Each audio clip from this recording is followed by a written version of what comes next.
Hare Krishna, dear devotees. I welcome you all for today's Readers Club on Bhagavad Gita session. It's really wonderful to see all of you who are continuing from the past. I think today's 39th session. So from the past 39 days, you're regularly attending all these sessions and learning a lot from Bhagavad Gita. I thank all of you and congratulate all of you on this achievement. And I also seek the blessings of all the devotees who have given me this opportunity so that I can speak something in Parampara and that is pleasing to all the Vaishnavas. So today we'll be entering into 10th chapter. So till now we saw 9 chapters of Bhagavad Gita. We covered many shlokas from 9 chapters, and today we'll be starting the 10th chapter. So what is the name of the 10th chapter? The name is the opulence of the absolute. That's the name of this 10th chapter. And let us briefly touch upon like what is 10th chapter, and then we can discuss today's shloka. In the previous chapter we saw how in the 9th chapter we saw how Krishna establishes bhakti as the supreme. You might have attended the last few sessions, and where Krishna in multiple shlokas tells that bhakti is the supreme yoga, and how is it practiced? That we learned yesterday. How is it practiced? It is practiced by constant remembrance of Krishna. Mang manga bhava mag bhakto. That is the yesterday's verse, right? So bhakti is practiced by constant remembrance of Krishna. And now in this chapter, 10th chapter, what Krishna will discuss is how to remember him by seeing the opulence of this world. Like for example, like say if you see a beautiful rose, um, like how do we remember Krishna on seeing a beautiful rose or beautiful nature, Mother Nature? How do we remember Krishna by seeing this beauty and various powerful things of this material world? So that is what Krishna teaches us in 10th chapter. And now today we'll be discussing on Bhagavad Gita 10.8. And this set of shlokas, 10.8 comes under a set of shlokas called Chatur Shloki Bhagavad Gita. What is Chatur Shloki? Chatur Shloki Bhagavad Gita is summarized in 4 verses. Those 4 verses are 10.8, 9, 10, and 11. So these are the 4 verses which gives us a summary study of the entire Bhagavad Gita. So just imagine what is like you need not study the entire Bhagavad Gita of 700 verses. Instead, you can just read these 4 verses and you can understand the essence of Bhagavad Gita. And every other book, like Bhagavatam or Ramayana, they also have Chatur Shloki.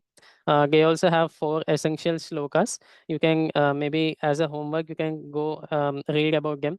And in next 4 days, we'll be discussing the 4 important shlokas of Bhagavad Gita, Chatur Shloki Bhagavad Gita. And today I'll be specifically discussing on 10.8. So, one question like how does this Czechoslovakia help a devotee? One might ask this question. So many times we get this question that am I practicing the proper way? Am I doing the right kind of devotional service, or whether Krishna will be reciprocating with me what I'm doing? Like I'm chanting every day. Is Krishna happy, or is our Vaishnavas happy? So these kind of questions we might get every day. Am I correct? And so the answer for these questions is given in these 4 shlokas. In these 4 shlokas, we will understand what a devotee should do and how Krishna reciprocates with that devotee. So 10.8 and 10.9, we will understand what a devotee should do. And 10.10 and 10.11, we will understand how Krishna will reciprocate with the loving devotion of a devotee. So these are that's why these 4 shlokas are called Chatur Shloki, and we can learn a lot from these 4 shlokas. And now specific to the verse, let me share screen.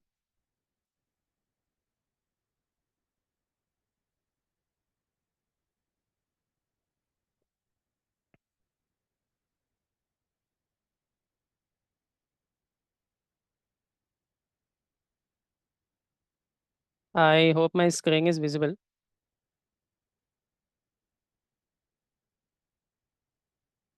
Yeah.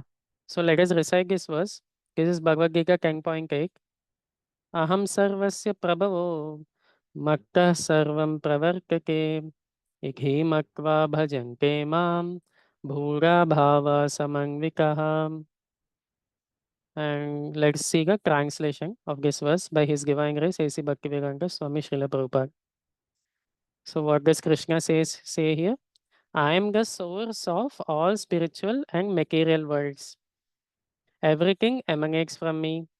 The wise who perfectly know this engage in my devotional service and worship me with all their hearts. So, dear devotees, before going to the purport, I just want to highlight one point. In this world, whatever we see in this world, there are three causes for it. What are those three causes? Immediate cause, intermediate cause, and ultimate cause. For anything in this world, we should question. We should always question, where am I getting these things from? So for example, like say your birthday is there, and your mother on your birthday made a sweet milk here, milk sweet. So one might think that like if you ask you a question like where did this sweet come from, and you might answer my mother made it. But if you think deeply, where does this milk squeak come from? We will understand, okay, the milk squeak came from the milk.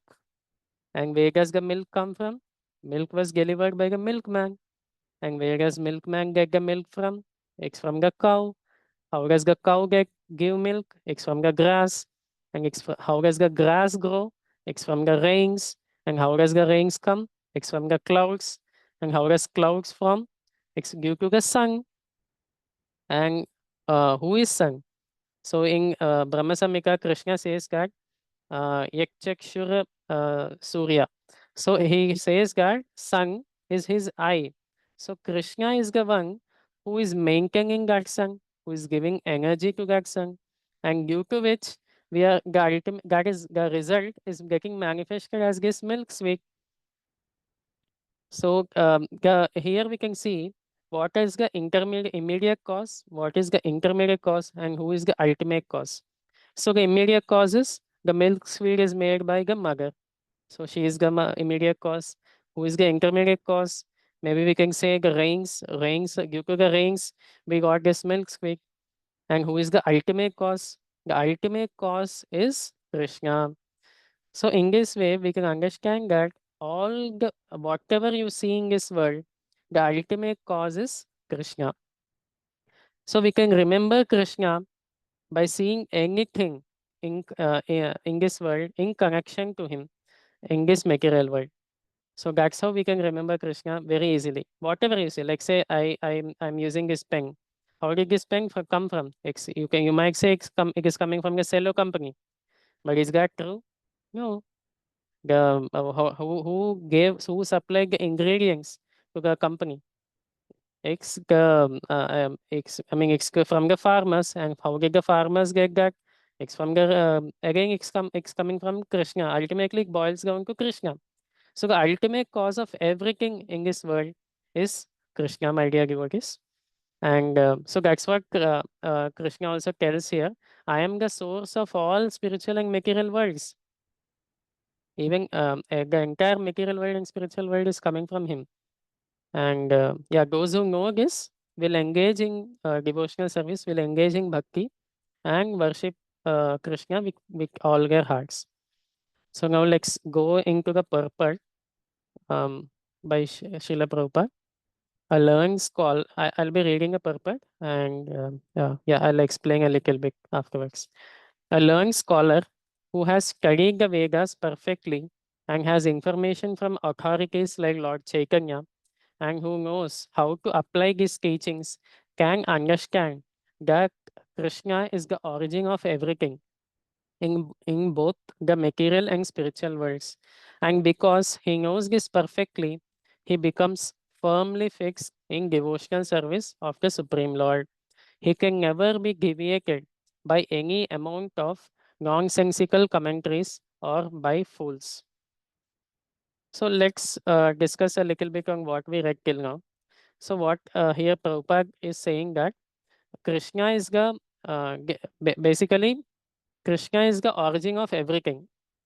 And how does one understand this truth? He's telling that only when one gets knowledge from authorities like Lord Chaitanya, only from one who studied the Vedas perfectly. So only a person who understood the Shastra perfectly through bona fide authorities. He is the person who knows, who can understand about Krishna, that he is the original source of all. And so here it is very important for devotees to hear from bona fide authorities who are coming in the parampara. So I hope all of you are familiar with the parampara. Like we serve spiritual master, and spiritual master has a spiritual master, and spiritual master, and that spiritual master has a spiritual master, and all the way everything is connected to Krishna. So in that way, we have to practice devotional service. So there is one interesting analogy which I heard just today in morning class. I heard this by from Raghunath Maharaj. So what I heard is basically spirituality it has bureaucracy. So like just like how like if you want to make Prime Minister Modi, can you make just like that? Can you just go into his office and make him? Is that possible? No, you have to be qualified for that. So you have to be qualified for that. And for that, what you should do? You need to first, like say I'm staying in Hyderabad, I need to please a local authority. Like say I have to go to the MLA and I have to please him. I have to please him. I have to do some service to him, please him. And then what that MLA will do? He will recommend to his superior, like say the chief minister. And again, I have to interact with the chief minister and I have to please him. And what does the chief minister do? He will recommend to, like, say, union minister, and I have to interact with the union minister and please him. And then union minister will recommend, okay, you can go and meet Prime Minister Modi. So this is how in material circles kings work. So same thing will happen in spiritual life also, in Krishna consciousness. So it is not that I can surrender to Krishna directly. It is not possible. You cannot surrender or you cannot please Krishna directly. Then how to please Krishna? We can please Krishna by pleasing our parampara. Like say I please my spiritual master, and my spiritual master therefore will become pleased of me, and they will recommend me to Srila Prabhupada. And Srila Prabhupada, when he becomes pleased, he will recommend to Bhakti Siddhanta Saraswati Thakur. And when Bhakti Siddhanta Saraswati Thakur will be pleased with me like that, he will recommend to his spiritual master. And like that, Radharani, if she becomes pleased with me, then she will recommend us to Krishna. So this is how we need to worship devotees, Krishna, through authoritative sources, through parampara. And that is what Srila Prabhupada is mentioning here, that we should always worship Krishna in parampara. Yep. Coming to the next part.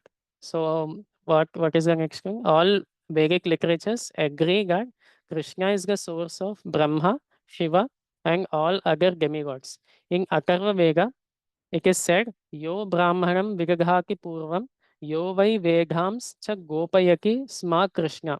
It was Krishna who in the beginning instructed Brahma in Vedic knowledge and who disseminated Vedic knowledge in the past. Then in the Narayana Upanishad says, Atha Purusho Ha Vai Narayano Akamayaka Praja Srajayati. Then the Supreme Personality Narayana decided to create living entities. The Upanishad continues, Narayana Brahma Jayake, Narayana Prajapati Prajayake. नारायणाग इंद्रो जायके, नारायणाग अष्टो वसवो जायके, नारायणाग एकादश रुद्र जायके, नारायणाग द्वादशादित्याः. So from Narayana, Brahma is born, and from Narayana, patriarchs are born. From Narayana, Indra is born, and from Narayana, the 8 Vasus are born. And from Narayana, the 11 Rudras are born. From Narayana, 12 Adityas are born. This Narayana is an expansion of Krishna. It is said in the same Vedas, Brahmanyo Devaki Putra, the son of Devaki Krishna, is the supreme personality. Then it is said, Eko vai Narayana Asing, na Brahma Neshano, napi Nagni, Somo, Nemi, Dvau, Aprativi, na Nakshatrani, na Surya. In the beginning of the creation, there was only Supreme Personality Narayana. There was no Brahma, no Shiva, no water, no fire, no moon, no heaven and earth, no stars in the sky, no sun. In the Maha Upanishad, it is also said that Lord Shiva was born from the forehead of the Supreme Lord. Thus, the Vedas say that Supreme Lord, the creator of Brahma and Vishnu, who is to be worshipped. In the Moksha Dharma section of Mahabharata, Krishna also says. So, this is another verse which tells that Krishna is Supreme Personality of Godhead. The patriarchs Krishna, Shiva, and others are created by me, though they do not know that they are created by me because they are deluded by my illusory energy. In Varaha Purana, it is also said, Narayana is the Supreme Personality of Godhead, and from him Brahma was born, and from whom Shiva was born. Lord Krishna of all generations, and he is the efficient cause of everything. He says, because everything is born of me, I am the original source of all.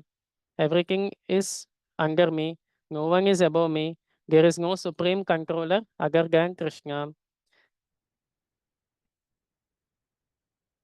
Yeah. So here we can see the various references from various um, scriptures. Many scriptures which Prabhupada had quoted. I think almost he quoted from six scriptures, different shlokas, which gives us references that Krishna is the source of even demigods. Many people have this question in India, especially. Like Lord Shiva is supreme, Lord Brahma is supreme, Are Indra is supreme, he's my Kuladevaka. Like these kind of questions people have in this India, especially. So but we have to see Shastra.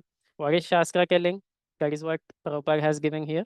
You can read all these shlokas once again. This will help us to basically talk with other people when they ask questions like, why are you worshipping only Krishna? Many people ask this question. So we can understand these verses and we can tell them. Basically, all these verses tell. And there are many pastimes also which are linked to these verses. Like for example, all of you might be knowing this Govardhan lifting pastime. So Govardhan was lifted by Krishna, and there we can see the supremacy of Krishna over Indra. So he defeated Indra, and then Brahma Vimohan Leela. So I'm not discussing all these pastimes in detail due to lack of time. But in Brahma Vimohan Leela also, Krishna defeated Brahma. And even Lord Shiva also, there was a pastime in, which comes in Bhagavatam, where Krishna defeats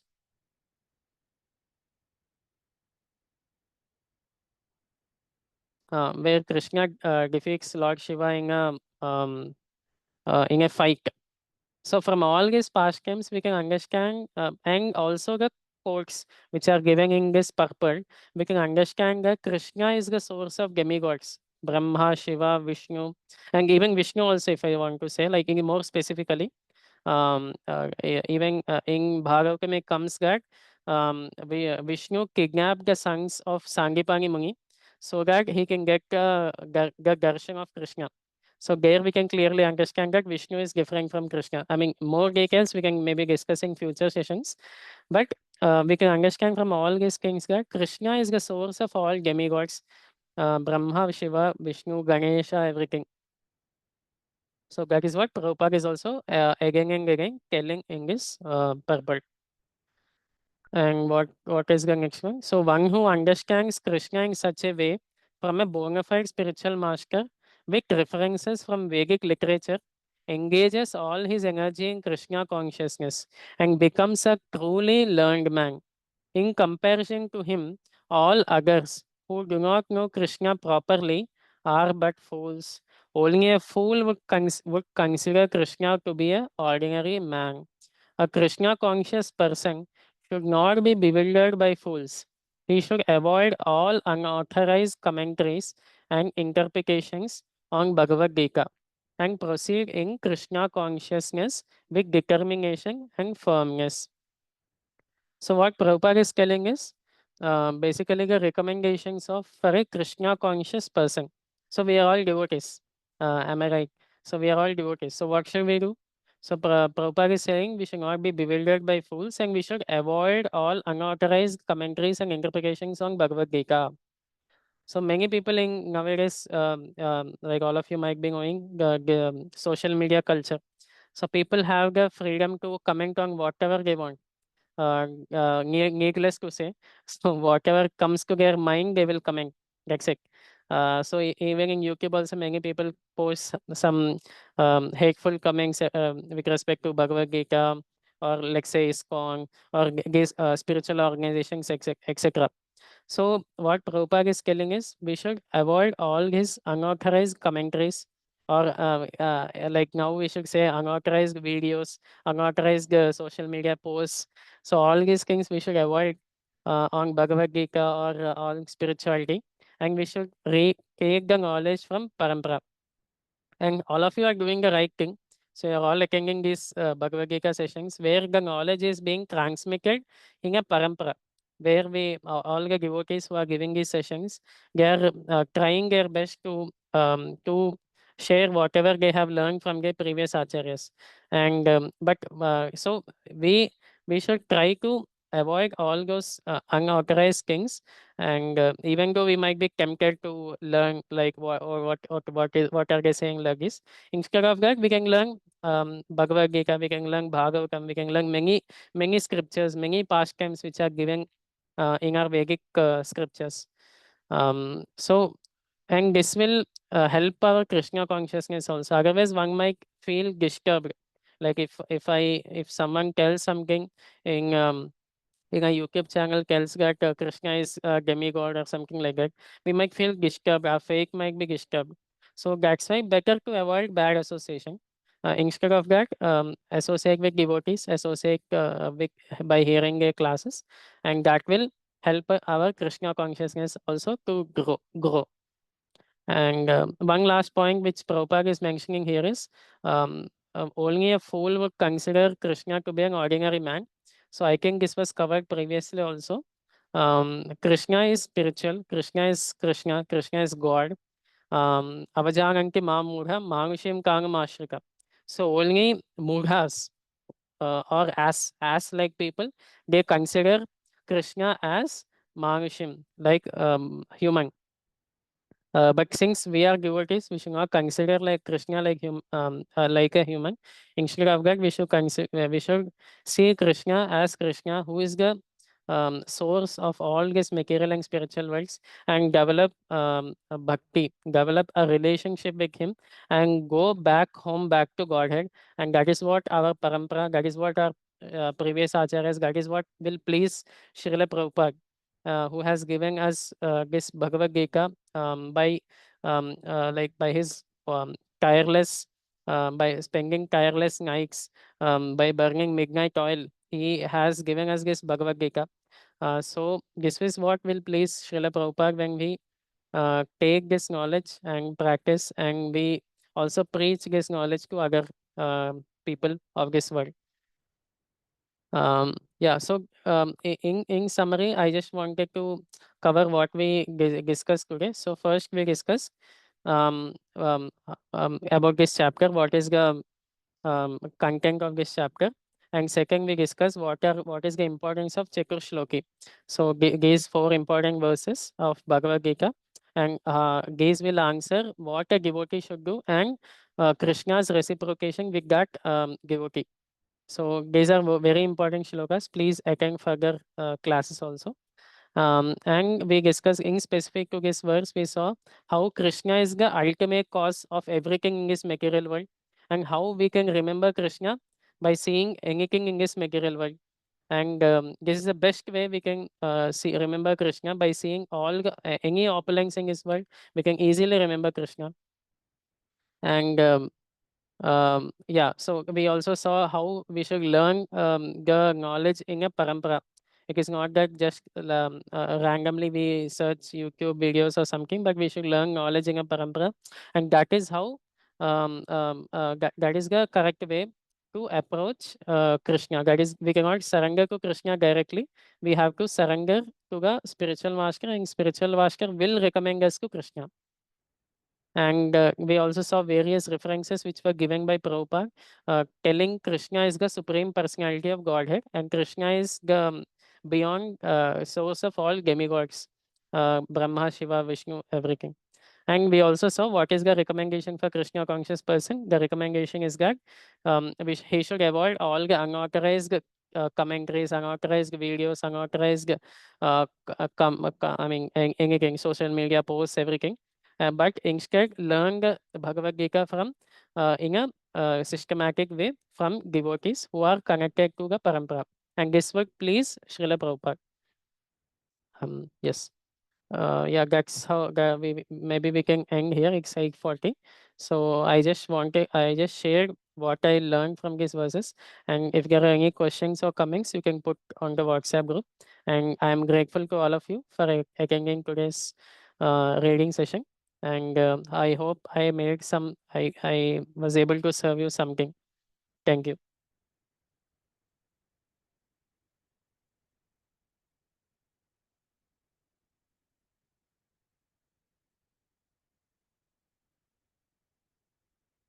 Haribol. We will end the meeting.